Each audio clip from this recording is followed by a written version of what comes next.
야구야구 김영준입니다. 자이언츠와 협상이 결렬되고 불과 몇 시간 만에 매치와 합의를 이끌어내자 코레아는 샌프란시스코의 호텔방에서 보라스를 끌어안고 방방 뛰었다고 하는데요. 하지만 자이언츠에 이어 매치도 코레아의 오른발목이 40세까지 버틸 수 없을 거란 결론을 내린 후 무려 2주가 지났습니다. 코레아의 현재 상태에 대해서는 매치행 특종을 터뜨렸으며 보라스와 관계가 좋은 존 헤이먼의 보도가 가장 빠르다고 할 수 있는데요. 헤이먼은 보라스가 최소 한 팀 또는 두 팀과 접촉을 시작했다는 소식을 전했습니다. 물론 이는 매치를 압박하려는 보라스의 전략에 헤이먼이 도움을 주는 것일 수도 있습니다. 하지만 헤이먼에게 이를 알려준 사람은 보라스 쪽이 아닌 매치 관계자로, 이 관계자는 스티브 코헨이 코레아를 놔주지 않을 것으로 믿고 있다고 했습니다. 코레아를 마지막 퍼즐로 생각한 코헨은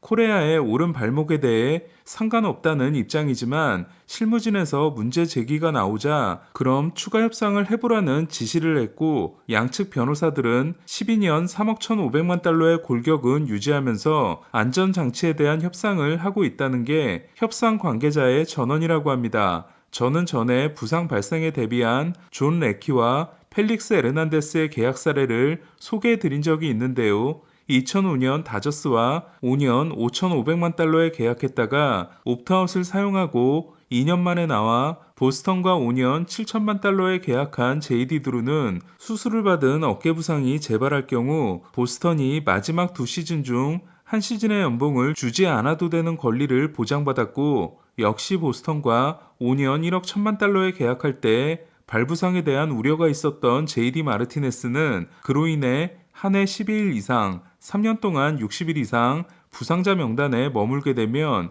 마지막 두 시즌을 취소할 수 있다는 조항을 삽입한 바 있습니다. 더 거슬러 올라가면 텍사스를 나왔을 때 허리 부상에 대한 우려 때문에 플로리다와 1년 1천만 달러 계약을 맺고 FA 제수를 했던 이반 로드리게스는 말린스를 월드시리즈 우승으로 이끌었음에도 시장의 분위기는 달라지지 않았습니다. 이때 디트로이트가 나타나 4년 4천만 달러 계약을 주게 됩니다. 시카고 화이삭스의 타점 머신이었던 매글리오 오도네스도 무릎에 대한 우려 때문에 인기가 바닥을 치는데요. 하지만 디트로이트가 5년 8,500만 달러 계약을 주게 됩니다. 이때 디트로이트는 로드리게스의 허리와 오도네스의 무릎에 대한 안전장치를 보장받았고, 2003년 119패 팀이었던 디트로이트는 로드리게스의 3년 차이자 오도네스의 2년차 시즌에 월드 시리즈를 가게 됩니다. 재밌는 건 JD 드루와 JD 마르티네스, 이반 로드리게스와 매글리오 오도네스의 에이전트가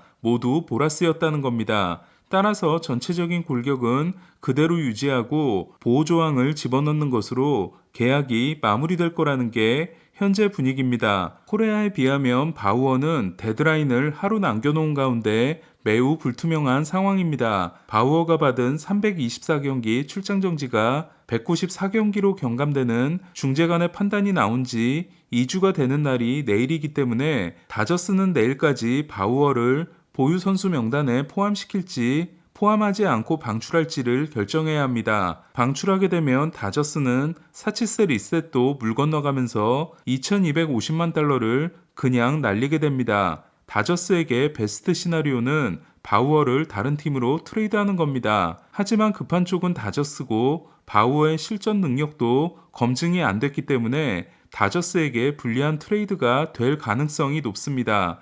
그럼에도 바우어를 데려가려는 팀이 있다면 다저스는 상당한 연봉 보조를 통해 몇백만 달러를 줄이게 되더라도 그냥 방출하는 것보다는 낫습니다. 바우어가 원래 실력으로 돌아온다면 다저스는 훌리오 우리아스와 원투펀치가 될 수 있는 바우어를 방출하지 않는 편이 실리에 맞습니다. 문제는 현지의 분위기인데요. 제가 여러 곳을 기웃거리면서 파악한 바로는 다저스 팬들은 바우어를 방출하지 말자는 쪽이 더 많으며, 다저스 선수들은 대체로 바우어가 돌아오는 걸 원하지 않는다는 분위기지만 일부 선수들이 바우어를 복귀시켜야 한다는 의사를 프런트에 전했다는 보도도 있었습니다. 실제로 다저스는 저스틴 터너, 코디 벨린저 등 오래 뛰었던 선수들이 클럽하우스에서 대거 빠져나갔기 때문에 분위기가 달라졌을 수 있습니다. 그렇다면 저는 클레이튼 커쇼의 입장이 중요할 수 있겠다는 생각이 듭니다. 그에 비하면 지역 기자들은 바우어를 방출하라고 압박하고 있습니다. 어쨌든 저는 바우어와 계약에서 입은 손실을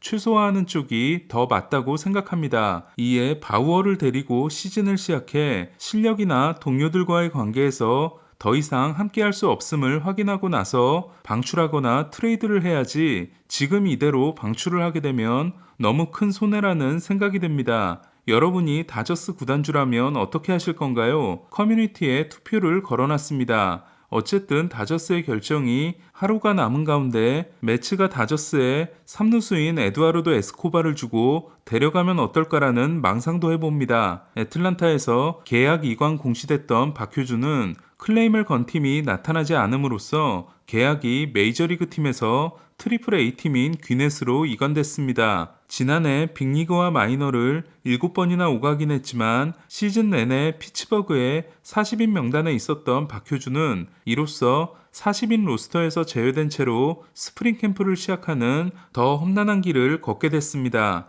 애틀란타는 40인 명단 안에 주전 이루수 아제 알비스와 주전 유격수 봉 그리솜, 내야 백업인 올랜도 아르시아와 함께 2019년 1라운드 지명선수로 데뷔가 유력한 브랜든 쇼메이크가 있고 에일의 아드리안 자와 박효준이 초청선수로 캠프에 참가하게 됩니다. 37세 시즌이었던 2021년에 36개 홈런을 날릴 때까지만 해도 명전이 애매하다는 평가를 잠재워버렸던 보토는 지난해 91경기 11홈런에 그쳤고 8월에 어깨 회전근 수술을 받았는데요. 부상회복이 더딘 보토는 정상적인 시즌 출발이 어려울 수 있다는 예상입니다. 10년 2억 2,500만 달러 계약이 올해로 종료되는 보토는 올해 연봉이 2,500만 달러이며 내년에는 2천만 달러의 팀 옵션과 700만 달러의 바이아웃이 있습니다.